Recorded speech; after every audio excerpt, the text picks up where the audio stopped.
تخيل أنك تخطب فتاة التي تحبها، وهي وكل أفراد عائلتها يظهرون لك الحب، وفي يوم من الأيام يتآمرون عليك وينفذون جريمتهم.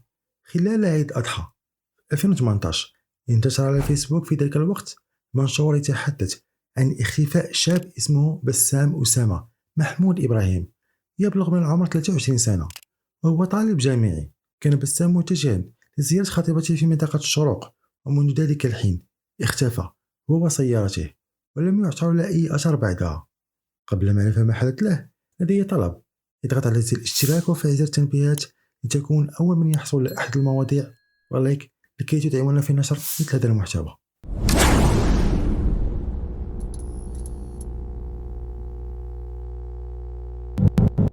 أهل الشاب كانوا في حالة من الهلع والتوتر، لا يعرفون من أين يبدأون البحث. تواصلوا مع الشرطة التي قامت بالفعل بزيارة خطيبته حبيبة. عندما سألوها قالت إنها قابلته بشكل طبيعي، وبعد ذلك غادر ولا تعرف عنه أي شيء.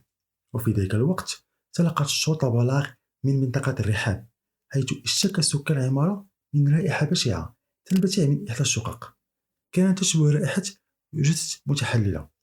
دخلت الشرطة الشقة وقلبوها رأسا على عقب بحث عن مصدر الرائحة، على الرغم من عدم عثور على أي دليل واضح، إلا أن الرائحة كانت لا تزال موجودة.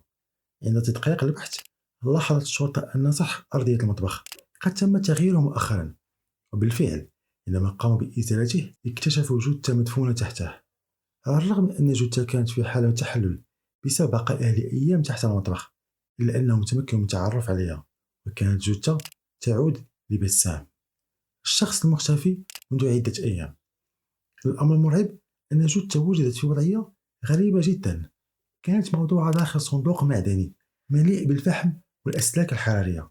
تخيل أن الجثة كانت مغطاة بكل هذه الأشياء لمنع انبعاث الرائحة. بالطبع كانت الخطوة الأولى للشرطة هي استجواب صاحب الشقة، واكتشفوا أنه أجرها لشخص قبل العيد مباشرة، وهذا الشخص كان شريف حامد علي، أب خطيبة بسام الذي ولدوه جثة. الصدمة كانت كبيرة للجميع. لماذا يقوم أب بقتل خطيب ابنته، خاصة أن العلاقة بينهما كانت تبدو جيدة؟ لفهم القصة بالكامل دعونا نعود في البداية. قبل 8 سنوات كان بسام وخطيبته حبيبة في المرحلة الإعدادية. في ذلك الوقت رأى بسام حبيبة لأول مرة في المجمع السكني بجوار منزله، وأعجب بها. كانت فتاة محترمة وجميلة، تعرف عليها وارتبطا ببعضهما. ظلوا معا طوال تلك الفترة، وكانت علاقتهما مبنية على الاحترام المتبادل. وعندما كبروا تقدم بسام لتبييض حبيبة من والدها الذي وافق وتمت الخطوبة.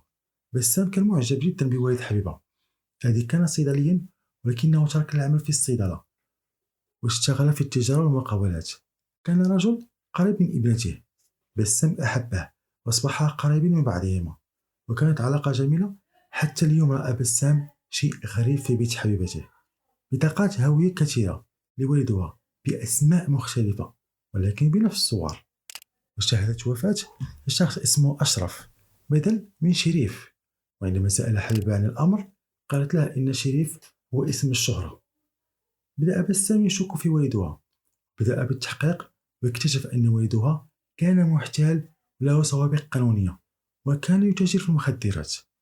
كانت هذه المعلومات صدمة لبسام، فسأل خطيبته وأخبرته بالصراحة أن والدها مظلوم في كل هذه القضايا، ولهذا السبب يستخدم أسماء مختلفة للتهرب من السجن. في البداية حاول بسام أن يبدأ هادئ وداعما، وأخبر خطيبته أنه سيساعدها ويستيقظ بجانبها، ولكن الأمور بدأت تتغير.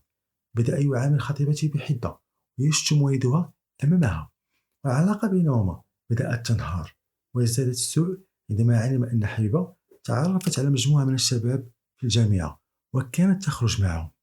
بسام بدأ يزداد العنف مع حبيبة وأصدقائها، لم يتردد في إهانتها أمام الجميع. وبالطبع والدها لم يستطع فعل أي شيء، لأن بسام كان يهددهم بإبلاغ الشرطة وكشف كل شيء. مع مرور الوقت زادت تصرفات بسام عدوانية، وصل الأمر إلى أي حد أنه جعل حبيبته تتحدى أوامر والدها وتسمع كلامه فقط. وفي إحدى المرات عندما حاول والدها فرض سيطرته ضرب بسام حبيبته في الشارع أمام والدها. الوضع أصبح لا يطاق بالنسبة لحبيبة، ولكن والدها أصر على ضرورة استكمال الخطوبة حتى يجد حل لتهديدات بسام.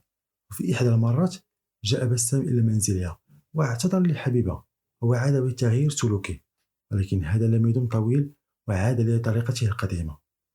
في بداية أغسطس قبل وقوع الحدث بحوالي 25 يوم اتصل والدها ببسام وطلب منه تسريع إجراءات الزواج. بسام أخبره أن لديه 20,000 جنيه. والدها عرض عليه 30,000 جنيه إضافية لتجهيز الشقة وشراء الأجهزة اللازمة. بسام كان سعيد جدا بهذا العرض واعتبره دليل على ثقة والدها فيه. وهنا بدأت الخطة. والدها استأجر الشقة في الرحاب بهدف التخلص من بسام ودفنه هناك، بالإضافة إلى استخدام الشقة لتخزين أي أغراض زائدة. بدأ والدها بتنفيذ الخطة بدقة. استدعى بعض العمال لحفر أرضية المطبخ بحجة إنشاء مساحة تخزين، جهز التابوت والأدوات اللازمة. في اليوم المحدد اتصل بواحد من معارفه وطلب منه إحضار بعض الأشخاص لمساعدته في تقييد بسام. عندما كانت مع بسام اتصل والدها بها وطلب منها إحضاره إلى الشقة للاستلام الأموال. بسام صدق القصة وكان متحمس للذهاب لأخذ المال من والدها. تعالى على اساس ان انا كنت مفهمه ان انا هديله فلوس وكده. دخل طبعا كنت انا مخلي فيه 5 هنا مستنيينه. كنت متفق معاهم ان هم يمسكوه يكتفوه ويرموه على السرير لحد ما استفزني واضطريت ان انا اخنقهم. اتاكدت انه مات. وبعد وضع جثة في التابوت المعدني داخل الحفرة ووضع فوقها الفحم لامتصاص الرائحة، ثم وضع شبك من الأسلاك الحديدية لمنع انفجار جثة. بعد ذلك جاء العمال وقاموا الغلق المكان وإخفاء كل الآثار. والدها اعترف بكل سهولة بكل ما فعله لينقذ ابنته من التهم، ولكن حبيبة دمرت كل جهوده عندما اعترفت بأنها كانت تعلم بما سيحدث وأنها وافقت على قتل خطيبها. وقالت أيضا بأن بسام كان يهددها بفتح علاقتهم الحميمية إذا حاولت تركه، واعترفت بأنهما كانوا يعيشان كزوجين منذ أن تعرف عليها، وكانوا يتقابلان في بيتها عندما يغيب والدها ووالدتها.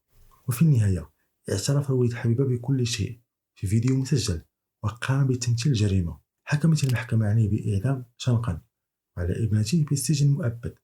أما الرجال الذي استأجرهم لتقييد بسام فقد حكم عليهم بالسجن لمدة تتراوح بين 5 و10 سنوات. وأي شخص كان لديه علم بالجريمة وحاول إخفائها تم الحكم عليه بالحبس. إذا أعجبك الموضوع شاركه مع أصدقائك، ولا تنسى الضغط على زر الاشتراك وفعل زر التنبيهات، ولا تبخل عني بلايك.